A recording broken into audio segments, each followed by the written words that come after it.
Hello, and welcome to another episode of the Pure Faith Podcast, a podcast where we discuss all things Bible. I am your host, Michelle Waymeyer, and with me is my brother and co-host, Mitchell Heitkamp. Hello. If you haven't done so yet, then we ask that you like this video, subscribe to our YouTube channel, and don't forget to hit the notification icon to be notified when new release episodes come out. And we also ask that you check out our website, which is purefaithliving.com. Let's say that again, purefaithliving.com, which is linked in the show description below. Jeff. How are you? I'm tired. So am I. I am so tired today. Yeah, I've been tired all week. Have you? Yeah, I don't really know why. Hmm.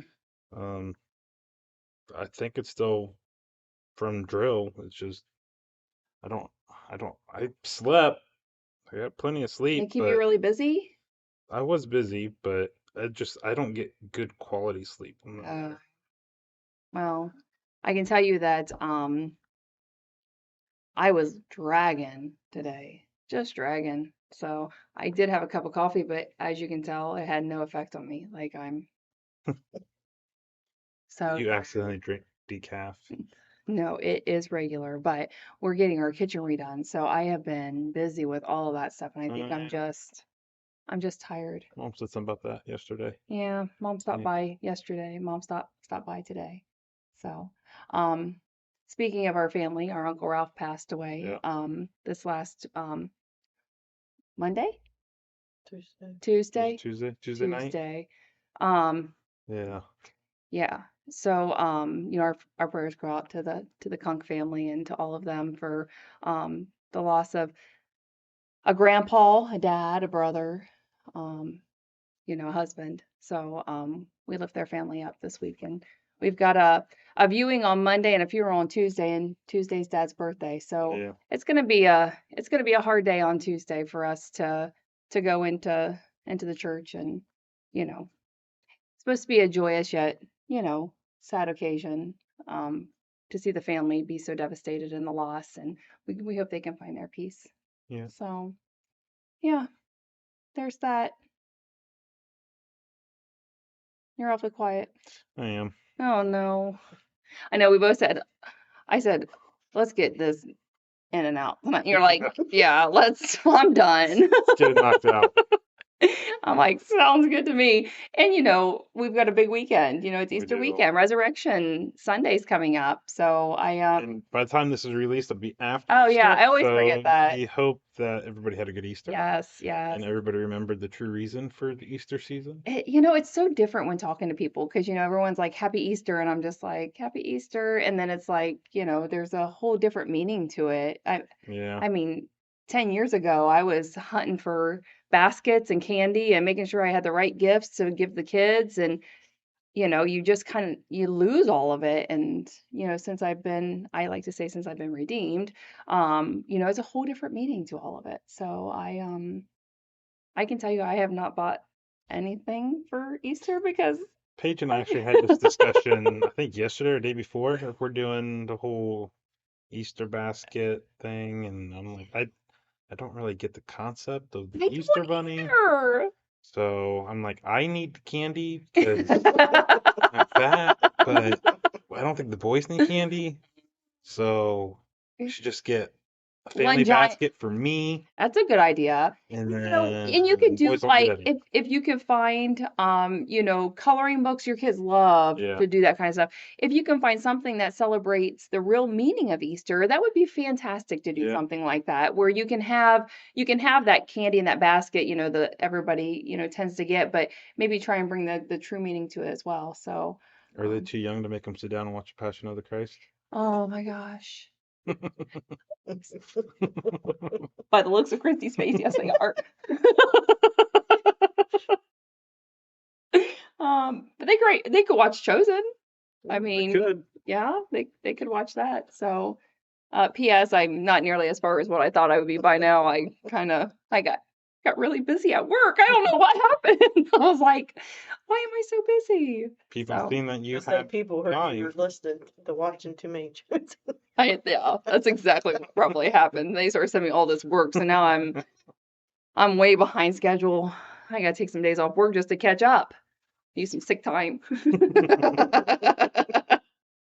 So, all right. So we didn't have notes last week, No, you have or plenty the of notes last. this week. I should say the last episode that we did, because Yeah, we didn't we do this weren't last here week. last week. So I'm interested to know what page we're starting on. Are we starting on page 5?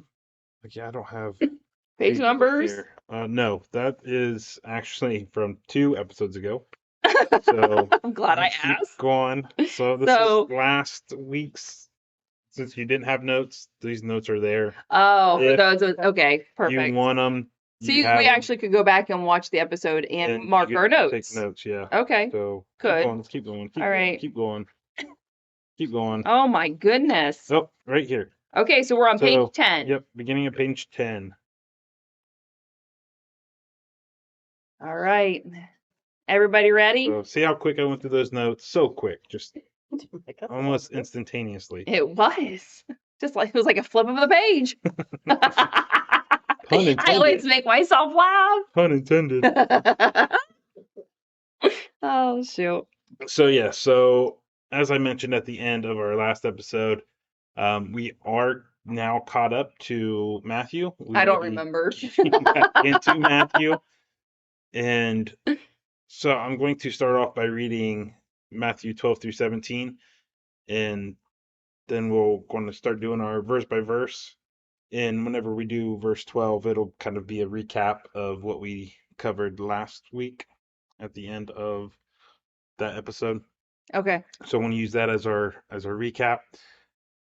And then we'll go into verse 13, which is going to take us on another tangent. Yes. Yay, fun tangents. Yay. So it should be interesting. I Okay. think it's interesting. And it's going to be following the same line that we have been doing, following the life of Jesus, kind of pointing out some of the miracles and things he does, but focusing more on the movements that he makes and where he's going in his travels. And then take a little bit of a look at the controversy that is we'll come across it. Okay, sounds good. So We'll if cover anybody it when has we get there. questions, you can raise your hand. Okay. Or just blurt it out. I don't care. Or just blurt it out. Okay, so Matthew 4:12 through 17 reads, Now when he heard that John had been arrested, he withdrew into Galilee, and leaving Nazareth, he went and lived in Capernaum by the sea, in the territory of Zebulun and Naphtali, so that what was spoken by the prophet Isaiah might be fulfilled. The land of Zebulun and the land of Naphtali, the way of the sea, beyond the Jordan, Galilee of the Gentiles. The people dwelling in darkness have seen a great light, and for those dwelling in the region and shadow of death, on them a light has dawned. From that time Jesus began to preach, saying, Repent, for the kingdom of heaven is at hand.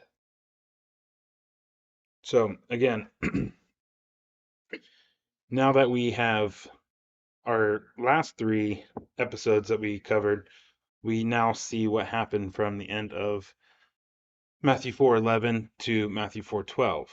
So now that we see Matthew 4:12, which is again, now when he heard that John had been arrested, he withdrew into Galilee. So we covered last week that, yes, John was one of the triggers that made Jesus decide to withdraw back into Galilee. The other part of that being the fact that the Pharisees were starting to learn that Jesus' ministry was growing. Excuse me. You better get a drink. Yeah. Oh, I don't have a, You don't have nothing to drink? no. I'll have to, no, I'm good. That's I lost my where I thought I'm was. so sorry. Man, where was my thought? The other part was the fact that the Pharisees were learning that Jesus' ministry was growing larger than what John the Baptist was. Yeah. So they investigated, the Pharisees investigated John the Baptist whenever he had his ministry out in the wilderness. They determined that he was no threat to them. But now that Jesus' ministry was growing larger than John's, they were starting to take notice. And this is also after that first Passover where Jesus went into Jerusalem and was doing stuff, signs, wonders, possibly miracles. We don't know. We don't know. All we know is what Nicodemus kind of told us and what the Galileans, the way the Galileans responded whenever he did return to Galilee. So he was doing stuff, but we just don't know what it was because it wasn't recorded. But between the fact that the Pharisees were starting to pay more attention to Jesus, along with the fact that John the Baptist was arrested, Jesus kind of made that political decision to, hey, let's move back up towards Galilee and get away from the temple and Jerusalem and where all the heat was going to essentially be coming from. So that's why he made that decision. So that pretty much covers verse 12. I mean, both Matthew and Mark mention the fact that it was John the Baptist's arrest. They both used that as a trigger for Jesus to return back to the north, to Galilee, which that's going to come into play a little bit further down. But next, let's go into verse 13. And verse 13 reads, And leaving Nazareth, he went and lived in Capernaum by the sea, in the territory of Zebulun and Naphtali. So in order to understand why Jesus chose to leave Nazareth to move to Capernaum, we need to go on this tangent again. Ooh. And this tangent is going to take us through John a little bit more. And then after we get through John, then we're going to end in Luke. And then we'll understand why Jesus left Nazareth. So the first place we're going to stop is John 4:46 through 47. And this reads, So he came again to Cana in Galilee, where he had made the water wine. And at Capernaum there was an official whose son was ill. When this man heard that Jesus had come from Judea to Galilee, he went to him and asked him to come down and heal his son, for he was at the point of death. So this is following right on the heels of where we ended our last episode. So for those that don't remember that, I'm going to go back up and read that. So it was John 4:43 and 45. And this was right at the end of that time with the woman at the well. Oh, yeah. He spent a couple of days in Sychar in Samaria. And so it reads, After the 2 days he departed for Galilee, for Jesus himself had testified that a prophet has no honor in his own hometown. So when he came to Galilee, the Galileans welcomed him, having seen all that he had done in Jerusalem at the feast, for they too had gone to the feast. So this is Jesus returning back into Galilee after that time spent out in the Judean countryside baptizing. John was arrested. He learns that the Pharisees were starting to take notice of him. He decides to withdraw back into Galilee. He goes through that Sychar in Samaria, ends up spending a couple days there, just teaching there. And now he's going back into Galilee, where the Galileans welcomed him after seeing what he did, as Nicodemus pointed out, those signs and wonders that he did during the feast in Jerusalem. They welcomed him. Well, Jesus is immediately going on. In very next verses, they're saying that he's going into Cana, which is where the wedding was, the wedding at Cana, where he turned the water into wine. So this was where he performed his first miracle. So he's going back to the place where he may be known.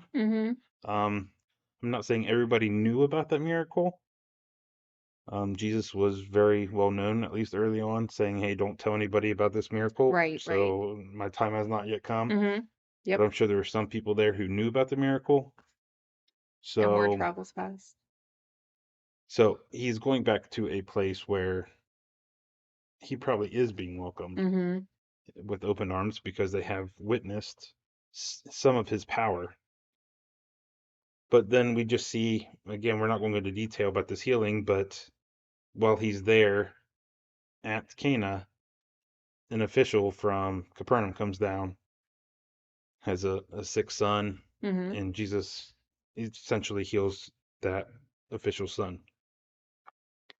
So we're going to move on to John 5:1, and this is where that controversy comes in. Because John 5:1 reads, "After this there was a feast of the Jews, and Jesus went up to Jerusalem." Just reading this, you're like, oh, what's the big deal? Yeah, what's the big Okay, deal? he just went to Jerusalem for another feast. Yeah. And for us, for what we believe, there is no controversy here. Okay. The controversy lies in those Bible scholars who are very detail oriented and want to know like the exact timeline of everything that happened in Jesus's life. Like want to know the day of the week and the month and the year and all that. Because the controversy is, what feast was this? It doesn't say it was a Passover. Traditional Bible scholars always viewed this as another Passover. And I tend to believe it is a Passover because if you would go down to, was it John 6:4, there it refers, John literally says, the Passover, the Feast of the Jews. So this feast is called the Feast of the Jews. He just didn't say it was a Passover. I didn't go into a whole lot of digging into this because I really think it's kind of pointless. Yeah. Because the point of Jesus is that he died on the cross. This Easter season for us, this upcoming weekend, for those watching this past weekend, the reason, it doesn't matter when, if this was a Passover or a different feast, what matters is that Jesus died on the cross for our sins. That's what matters. But these Bible scholars are arguing over this because it could drastically change the timeline of Jesus' ministry. It could shorten it by 6 months. I mean, it's not really going to extend it because popular belief has always believed that it was what it is. But for us, going through this the way we are, if this was another Passover, then that just means that another significant period of time has passed from that healing of the official son. And then there is Noted. Yeah, there's there nothing. could be 6 to 9 months there of stuff that's not even recorded. Right. That we know nothing about. Yeah. Yeah. Then the next thing is Jesus is going to Jerusalem for another Passover. If it's another feast, well, that time frame could be shorter. But either way, there's still nothing in between there.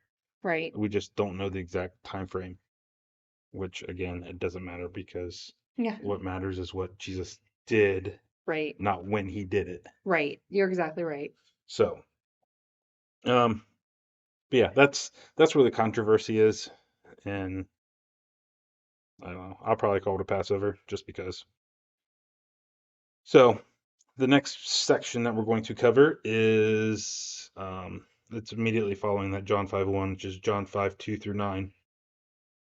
And this is, or this reads, "Now there is in Jerusalem by the sheep gate a pool, in Aramaic called Bethsaida." Why do I trip over Aramaic and not Bethsaida? Anyways, which has 5 roofed, now I can't even say roofed, 5 roofed colonnades. In these lay a multitude of invalids, blind, lame, and paralyzed. One man was there who had been an invalid for 38 years. When Jesus saw him lying there, and knew that he had already been there a long time, he said to him, "Do you want to be healed?" The sick man answered him, "Sir, I have no one to put me into the pool when the water is stirred up, and while I am going, another steps down before me." Jesus said to him, "Get up, take up your bed, and walk." And at once the man was healed and took up his bed and walked. So that was the first thing Jesus did, and that was just healing an invalid. This is a very popular, common story. Everybody's heard it. The significance about this story, which that we need to know for the next section of what he did was the fact that this happened on a Sabbath. Yes. It doesn't say it directly in here. Mm-mm. It says it a few verses after this. It mentions that it was on a Sabbath. But the next section or the next big thing that Jesus does while he is here in Jerusalem for this feast is in John 5:19 through 47. And that's a lot. So You're I'm not gonna I'm read not all of going to read it? all that. But so after this healing, Mm-hmm. he was approached by the Pharisees and Sadducees, challenging him about doing miracles and working on the Sabbath. So this whole section is basically Jesus teaching the Pharisees, Sadducees, basically whoever was listening, that he has the authority to work on the Sabbath. And he has that authority because it was given to him by his Father, Mm-hmm. and that his Father sent him to do this work. Mm-hmm. So He lays it all out. yeah, he Mhm. just and a lot more words than what I just said there. Yeah. He tells them that he has the authority to work on the Sabbath. Okay, so now it was after this festival, this feast, this Passover, this whatever you want to call it, that he was attending in Jerusalem, that he returns to Galilee. And so now, did you start a timer? I was getting ready to ask you how much time we got. I kind of gave an eyeball over here, like, shoot, I totally forgot to set the timer. So I was like, I'm gonna do it real slick like, and I'm gonna just do. We probably get about 10 or 15. Probably 10. Yeah, 10 I'll minutes. I have a spot I want to stop, so we'll just go to there. We'll just go to that. Okay, then I'm not gonna set my Okay. other timer.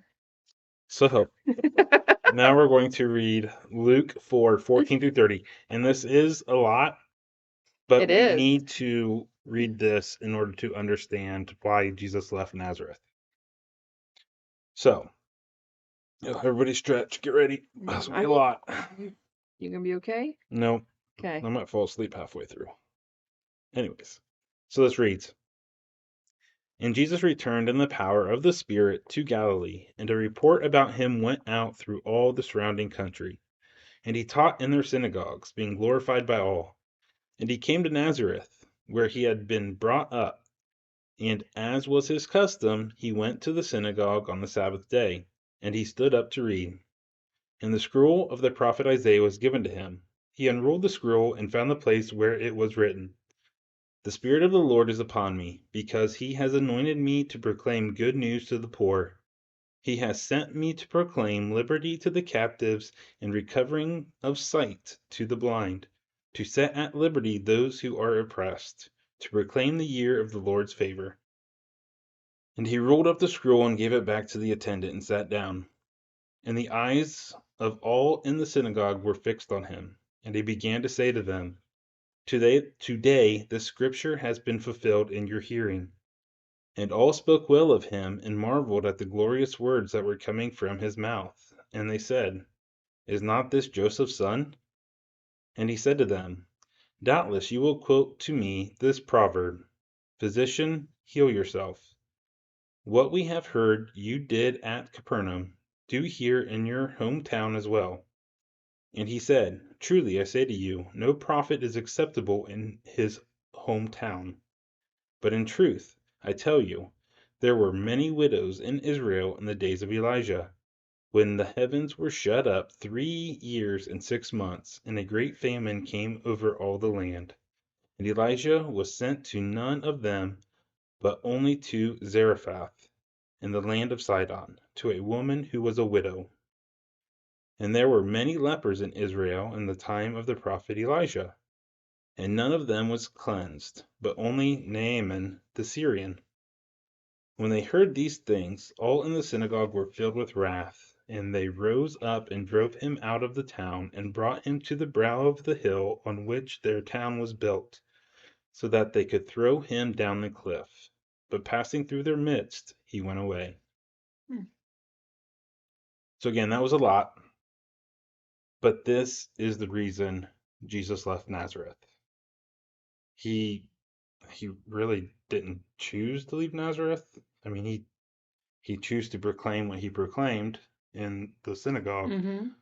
but he was basically forced out of Nazareth by his fellow Nazarenes because they're like, we know who you are. We know your parents.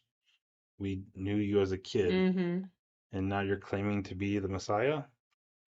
Yeah, that don't add up. Mm. So they try to kill him, and he just walks away.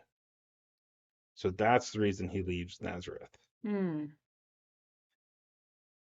And one thing that kept bothering me when it came to understanding why, because if you look at this opening verse, verse 14, it says, "And Jesus returned in the power of the Spirit to Galilee."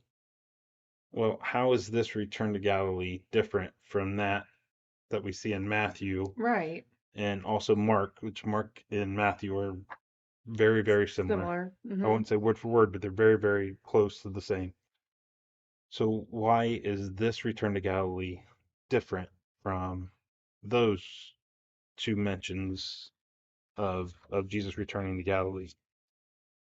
And the biggest one is the fact that both Matthew and Mark mention the fact that it was the arrest of John the Baptist Mm.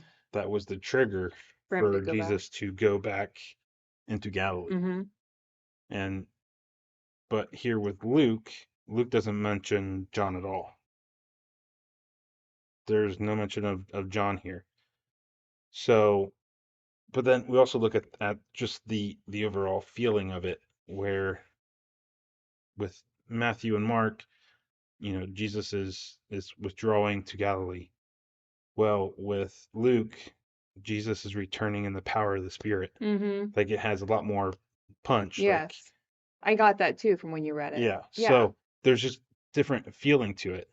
And so between that, the fact that John the Baptist is mentioned here, but not in Luke, and the different feel of it, and looking at the timeline of it, this return to Galilee falls in line with the once Jesus goes to this feast of the Jews, this Passover, the second time he went down to Jerusalem, and also notice that during, which I didn't read all of it, but during the second, John 5:1 and well, all the way down through 5:47, the disciples aren't mentioned at all. No. This is just Jesus. Mm-hmm. Jesus went down to Jerusalem. Actually, he went up to Jerusalem. Yeah. Get our map Sorry. out. But yeah, this was Jesus. There's no mention of the disciples. Once Jesus officially calls the disciples, you're not going to read any story about Jesus where the disciples are I'm not not mentioned. there or nearby. Even when Jesus goes out to the wilderness to pray, the disciples are looking for him. Mm-hmm. Mm-hmm. I mean, the disciples are always there. Here, the disciples aren't mentioned. Hmm. So this also implies that this is before that first calling, well, the first official calling of, I guess, not the first, the final calling of the disciples into discipleship. Oh, okay. Because at this point in time, the disciples are probably back at their jobs, Mm-hmm. With their fishing, families doing yeah. whatever they do. Mm-hmm. So they're not with Jesus, which is another reason why some of the scholars believe this isn't a Passover, because at Passover, all males are expected to go to Jerusalem. Yeah. We don't know if the disciples are there or not. Mm. They're just not there with Jesus. So again, we don't know what feast this is. But so yeah, so it's after this second feast in Jerusalem, Jesus returns to Galilee once again, this time in the spirit, or in the how did it go? In the power of the Spirit. And he goes to Nazareth, and he gets ran out of Nazareth, and that's when he decides to move to Capernaum. Mm. And so, like I said, now we are caught up to Matthew 4:13. So, yeah, once again, we had another kind of probably a pretty good significant period of time that passed, Mm-hmm. but there's even less recorded in that time frame Yeah. than in that first year where Jesus was pretty much by himself. So, yeah, we don't know what all happened. We don't know the exact time frame, but again, the time frame doesn't really matter. No. When we have big gaps like that aren't recorded, what really matters is the final thing. And so, just to once again look at Matthew 4:13, that reads, "And leaving Nazareth, he went and lived in Capernaum by the sea, in the territory of Zebulun and Naphtali." Mm. So now we know why Jesus chose to leave Nazareth. Why he chose Capernaum is what we're going to cover in the next section. Okay. Matthew gives us his version of it, or his reasoning. And I mean, quite simply, Matthew just does what he always does and just believes it's a fulfillment of scripture or fulfillment of prophecy. So, but there's more to it than just that. Okay. So, whenever we come back next week, that's where we're going to start. And so we'll be doing probably Matthew 4:14 through 16. We may get into 17. We'll have If I start my, maybe if you do your just so everybody knows, I may not have started my stopwatch, but did I send you a message at 6:30 this morning asking you about copies for tonight? yeah, and guess who already had them printed? I'm just saying, I may not have done my stopwatch, but I was looking out for copies for tonight. So, yeah. Okay. All right. So we thank you for joining us for another episode of the Pure Faith Podcast. If you have any questions, comments, concerns, or just want to send us a friendly hello, then leave us a comment on the video, or you can go to the purefaithliving.com email address and send us a message through the contact page. And as always, if you like what you hear, then we ask that you share the show with others so we can work together in spreading the good news of Jesus Christ. Don't forget to subscribe. We will talk to you again next time. Have a blessed day, everybody.